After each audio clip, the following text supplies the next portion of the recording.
Bonjour à toutes et à tous et bienvenue de nouveau dans votre émission de décryptage de l'actualité quotidienne sur le web. Nous sommes encore pour la dernière fois ici au Forum Crans-Montana de Dakhla, sa 5e édition. On vous l'a fait vivre et j'espère que vous avez apprécié à travers les différentes problématiques, les différents événements, les side events, les discussions qui ont été menées ici à Dakhla. Et pour ce faire, nous sommes montés pour vous donner une vue d'en haut.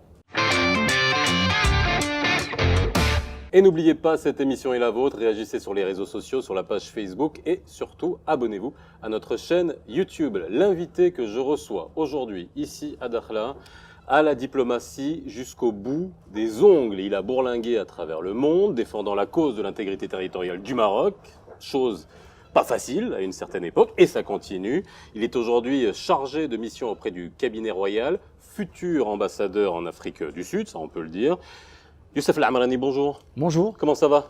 Très bien. Merci on est d'être très avec heureux nous d'être à aujourd'hui. Dakhla. Il fait beau. Ah oui, il fait beau. Et puis un débat intéressant et des personnalités qui sont venues aujourd'hui participer, échanger avec nous dans un espace serein et de manière lucide sur les principaux enjeux de l'Afrique. Alors, justement, Donc on doit être heureux. Alors, moi je sais qu'avec vous, on peut discuter à bâton rompu et c'est ça que j'adore. Et ce qui serait bien, c'est qu'on puisse montrer aux Marocains, Marocaines qui nous regardent, parce que j'ai beaucoup de questions sur la page Facebook qui nous disent à quoi ça sert un forum comme le Crans-Montana de Dakhla. C'est légitime que les gens se posent Absolument. la question, bien évidemment. Et là, ça pose la vraie question du soft power dont on parle depuis un moment, la réforme de la diplomatie marocaine à laquelle on a assisté depuis un moment, la manière différente de parler de la cause du Sahara marocain aussi, qui a changé, et pourtant c'est dur de changer cette manière-là. Un forum comme ça, concrètement, à quoi ça sert? Il y a des discussions, mais finalement c'est très bien de discuter, on a des idées qui ressortent, mais il n'y a pas que ça. Et d'abord, c'est un espace de liberté. C'est un espace d'échange, comme tu viens de le dire, mais c'est également une boîte à outils. Choose and pick. Donc moi, j'étais très heureux de participer à un débat avec des jeunes leaders africains qui viennent du Zimbabwe, d'Afrique du Sud, etc. Et j'ai appris beaucoup de choses. Je pense que ce genre d'espace nous amène de la fraîcheur, nous, en tant que diplomates, parce que ça nous permet d'interagir, de comprendre les enjeux de manière différente. Et je crois aujourd'hui, et également de réfléchir à des politiques pour asseoir cet espace de paix et de stabilité en Afrique. Je crois que c'est important parce qu'il y a des politiques, il y a des hommes d'État, il y a des ministres des Affaires étrangères, il y a des entrepreneurs, c'est très important, il y a des femmes et des jeunes. Donc il y a un peu tout ce que l'Afrique regorge comme potentialités qui sont là. Mais également, cet espace nous permet d'échanger avec d'autres continents qui ont les mêmes ambitions et les mêmes problèmes que nous, comme par exemple des pays d'Amérique latine, Haïti, le Guatemala, c'est des pays qui sont similaires à plusieurs pays africains et ils nous ont amené quand même une nouvelle perception, comment ils ont géré chez eux les conflits, comment ils ont géré chez eux les menaces terroristes ou autres. Et donc c'est pour nous, cet espace, c'est un espace très utile, très important, parce qu'il nous permet non seulement de réfléchir à ces problématiques, mais également d'apporter des solutions. Parce que réfléchir sans apporter des solutions adéquates à nos problématiques, ça nous mène à rien du tout. Moi, je pense que c'est ça l'utilité de ce genre de forum. Où en est l'aura du Maroc sur le continent africain?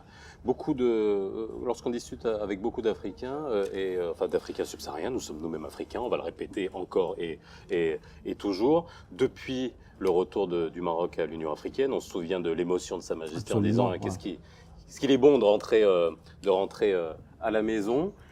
Aujourd'hui, les tournées royales, mais après sur le terrain, est-ce qu'aujourd'hui on voit une véritable, on va dire, aura marocaine, Absolument. clairement, et sans condescendance, parce que je parle avec beaucoup de gens qui me disent surtout pas de condescendance, parce qu'on n'a pas envie de vivre ce que nous avons vécu avec le Nord, et ainsi de suite.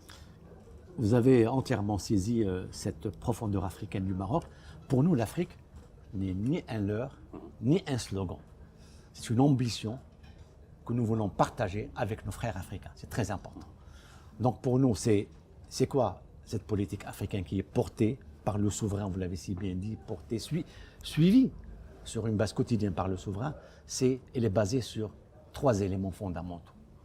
1, la réalisation d'un espace de paix et de stabilité.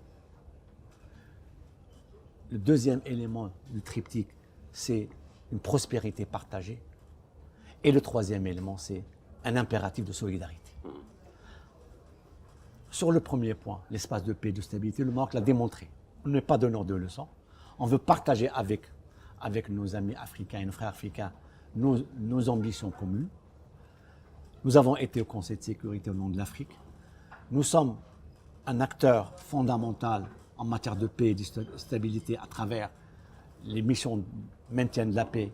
Le Maroc a une expérience à partager, à donner avec les pays africains. Et pour nous, en tout cas, la paix, la stabilité et le développement vont de pair. On ne peut pas. C'est vrai qu'il faut peut-être des fois intervenir sur le plan militaire, mais ce n'est pas suffisant. La sécurité ne résout pas les problèmes s'il n'y a pas un développement. Et ça, c'est le deuxième élément de la stratégie du Maroc, c'est-à-dire une prospérité partagée, que nous faisons, nous, en tant que gouvernement, en tant qu'État, mais également les entreprises marocaines. Elles jouent un rôle extrêmement important. Vous l'avez même vu ici à Dakhla, à travers les investissements que nous faisons en Afrique, à travers le dynamisme de ces entreprises dans un secteur diversifié, parce que nous connaissons les modes opératoires, nous connaissons la culture et nous apportons une valeur ajoutée indéniable. Alors, mais sans donner de leçons. Et le troisième, rapidement, c'est l'impératif de solidarité à travers la formation des cadres africains chez nous. Bon, vous connaissez un peu ce que fait le Maroc, et sans oublier bien entendu une dimension importante de ce triptyque, c'est la dimension culturelle à travers les échanges culturels et cultuels de l'islam ouvert et, sur l'Afrique et sur le monde. Le Sahara, c'est une vraie question. Puis Oui. Vous connaissez cette question sur le bout des doigts. Vous êtes passé par différents pays en tant qu'ambassadeur, notamment Absolument. en Amérique du Sud que vous connaissez Absolument. parfaitement. Parce que j'ai la Colombie, le Mexique, Panama. Bon, vous êtes énormément. Là, vous allez bientôt en Afrique du Sud, normalement. C'est costaud. C'est costaud. C'est costaud pour défendre la cause de l'intégrité territoriale. Nous avons un dossier qui est défendable, qui est fort. D'abord parce que la communauté internationale aujourd'hui considère que les efforts entrepris par le Maroc sont sérieux et crédibles. C'est le terme du Conseil de sécurité. C'est-à-dire que l'autonomie est une solution de compromis pour aller de l'avant. Parce que les schémas classiques sont dépassés, qui sont défendus notamment par l'Algérie. Aujourd'hui, il faut une solution de compromis, il faut une négociation sérieuse qui nous permette d'avancer vers une solution politique, qui puisse également s'inscrire dans cet espace de paix et de stabilité en Afrique. Malheureusement, et je vois votre question, le Maghreb ne marche pas.